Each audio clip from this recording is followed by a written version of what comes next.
Ever since I can remember, I've been popping my collar, Hey. popping my collar, popping my collar. Ever since I came. Nah, yeah, that's it. I love you, baby. I love you too, sweetie. Beat me up. Yeah, I just heard the beat. That made me laugh.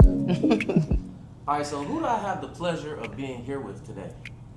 I am Amber Griffin. And I'm Nico Griffin, and we have been happily married for 8 years. How long? You said, a year. You got- No, 8 8 years. years. 8 years. 8 years in Okay. October, actually. Okay, nice. Okay. Do you have any kids together? We do. We thick out here. We got 4 kids, 3 boys and a girl. How and where did you meet? Ooh, I love this story. We met at Ohio Media School when we was, trying to break into the world of radio and TV broadcast. That was before media was such a big thing. You got Yeah. Yep, that's about right. May 2016. 2016, class of 2016. Thank y'all. Who approached who first? This is the part of the story I love. Nico approached me first, and it was the first day of class, and it's a hands-on technical school, so you get right into it the first day. And so, teacher gives us our assignment, tells us to go to the studios. He stops me in the hallway verbatim. He says, I know this sounds crazy, and I don't know how it's gonna happen, but we're gonna be together. I'm gonna marry you one day. I contest that. No, he doesn't. She might have shot her shot or looked at me something, but Nah. I remember something like that. The locks had him gone. Where was the first date? Ooh, First date. where was the first date? The first date was graduation night. Yeah, So she had a man during school. I did.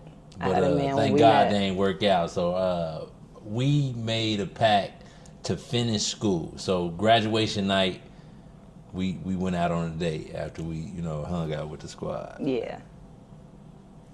How soon were you guys intimate? Oh shit. Because I asked the question because a lot of couples that's been together for so long, a lot of times they hit it off really quick, but that may not be. Well, so the thing is, because we made this pact that we were going to finish school first, we truly became the best of friends. It was about a year, like 9 months, 10 months that we had to finish in school. So we were genuinely just friends during that point of time. And yeah, graduation night. Like I said, it was a lot of courtship in between. Like, right. So, yeah, it was a build up. It was because I was waiting. I was waiting on graduation night. Who was the first to say "I love you"? Ooh. It was definitely Loverboy over here. He dropped the L-bomb first. Yeah, I did. I love hard, quick, fast. But I am guarded, but I know. I kind of know. Would you say it was instant attraction or he grew on you? So I would say he definitely grew on me because, like he said, when we first met, when we first met, I had a boyfriend, and I'm faithful over here. I don't cheat, I don't text, I don't flirt, I don't do any of those things. So I told him, like, listen, I got a dude.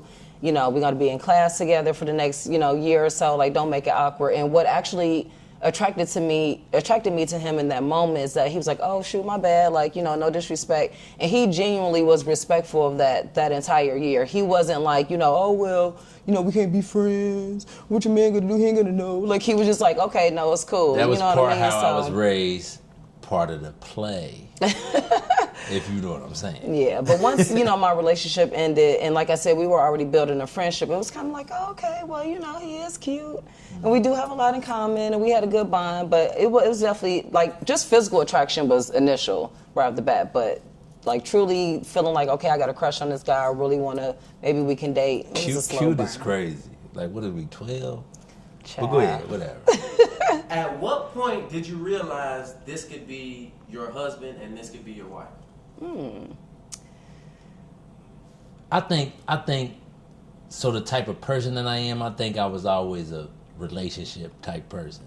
I feel like I'm looking for balance, and I think that come in romantic relationships and longevity. So I think it was, you know, it was instant. It was instant. Aw. Like, you know, I felt like, cause I knew I wanted the chocolate wife. So she checked all the boxes. So I mean, as soon as I get the boxes checked, I'm like, all right, what else? What we got to do? I think I realized that he could be my husband just I would say probably like in that year, even though we weren't officially dating at that point, I could see a longevity there just because the friendship that we built in that short period of time, I was so comfortable around him. And there's people that I've known for years that I felt more comfortable with him around than I have around them at points. And there was things that, we talked to each other about everything. He had a crush on me, but we weren't dating. So, he was dating other people. And when I broke up, we were genuinely friends. Like, we were giving each other dating advice and, stuff like that. And I just felt like the connection that we built outside of anything of a physical attraction, I was like, okay, yeah, this is somebody, I can see this going, the long haul for sure. And what would you say is the dynamic of your marriage? Is it open or closed? Oh, it's closed, tight. No wiggle room. and I don't want no smoke. Yeah, I think we focused on bringing back the vibe of the nuclear family, and I think for our community, it's an honor that we got so many friends that use us as an example or a reference point. And it looked good, but we working hard at it. So. We working hard every day. So since you guys have been together, have you ever taken any breaks? No. Nope. I know me personally, I'm not a break type of person. I just feel like, especially, we're married, so there ain't no breaks in marriage. We either married or we get a divorce. Like, you know what I'm saying? We're not finna play that, we're separate. And there's nothing wrong, no diss to anybody that have done that. And it works for some people, but for us, we just always felt like we need to do the work prior to the point that I'm like, no, you need to go over there and I need to go over here. We just always try to make it work. And it's not to say that it's always been perfect. It's not to say that we haven't thought about it. Like, you know what I mean? Like, it happens, but it truly is a choice every single day. You have to wake up and say, you know what, I'm going to choose you again. I may not like you today, probably not going to like you tomorrow because I'm still mad, but I still choose to be here with you, and we're going to figure it out. And that kind of leads into my next question. Have you ever fell out of love, and if so, what pulled you back? I think falling out of love might be more common than one thing, but I think if the foundation is there for for true unconditional love, it's only a decision to get back to it, to get back to it. Right. So like the break might not have been official, but take that walk. You know what I'm saying? Take that hour. We take those breaks and it make it easier for when we come back to the table to have these conversations to get back to where we need to be. Yeah. I think we do a good job of circling back and not necessarily sweeping things under the rug. And the more years we get into this, you just kind of learn more and more how to deal with your partner, how to communicate effectively. And sometimes it's in your brain, but you got to leave it up there. You know what I mean? Because if we're trying to move forward, letting it come out is going to be counterproductive. And so, in XX chromosomes, right? I wouldn't start over fresh with nobody. Just to be clear. Right. What's the most challenging part of being married, and what's the best part of being married, would you say? I think the most challenging part is just the different phases and cycles that you go through in marriage. We in January we would have been together for 10 years. So 10 years is a long period of time, to go through things. We had a gang of children. We've had money, we've lost money, we've moved, we've done this, we've changed careers, we've had family issues, we've had death, we've had all types of things happen. And I think that's the most challenging part, is pushing through each situation, just like continuing to push through. That's just a kind of a life thing too. Life is hard to push through every day. But I think the best part of it is that, this is my homie. You know what I mean? This is really, really my best friend. And the best part of it is that life sometimes have dealt us some really shitty hands. but we've never allowed those obstacles to like lose the friendship or break the friendship up. And I think that's the best part. Like, we have inside jokes that, I mean, we could just sit here all day and do it. One look from across the room and we both like, you know exactly what each other is thinking. I think the hardest part about marriage is just as you grow, and as you know, we got a big family that's growing. I think it's just a lot of distractions, and if you allow distractions to be distractions instead of just embracing adjusting to life and growing and developing natural progression, then we always get back to it. It's nothing that we cannot overcome because we've overcome so much. And I think the best part is when we all get those moments, those family dinners, where it's just us. It's us and the 4 kids, and we get this sense of ownership and legacy. And I think we all should feel that. Yeah, it's a good feeling. Sometimes we just sit back and we look at our little family, look at the Griffin gang, Yeah. Like, and we it's made a blessing. people. Yeah, we made our own little people out here, That's legacy. That's, we've created another generation, for the world, and it's a blessing. It really is. Are there any mistakes you can tell newlyweds to avoid? Any advice you may be able to give some newlyweds? I will say, excuse me, 2 of the biggest things I would say. Number one, I got 3. Number one, I will always say, choose each other every day. Even when you don't want to, even when it's hard, even when it feels easier to just choose otherwise, you have to choose each other every single day. Number 2, keep your marriage out of everybody else's business, because you will forgive your partner however many times you need to forgive them. Your best friend not going to forget those tears you cried on the phone. Your sister, your brother, your mama, your daddy, they not going to forget that time you called crying and falling apart. So keep your marriage within yourself. If you need somebody to talk to, that's what therapy's for. And then I would say probably number 3, enjoy each other, and don't keep tabs. Don't keep tally marks on, well, you did this and I didn't say anything and I did that. That's how resentment builds. And resentment is the worst thing that can enter your marriage, because it takes a lot to reverse. So don't keep tabs. Handle the situation that's, right in front of you. Handle it, move on, new day. I would say my 2 piece would be, number 1 is communicate.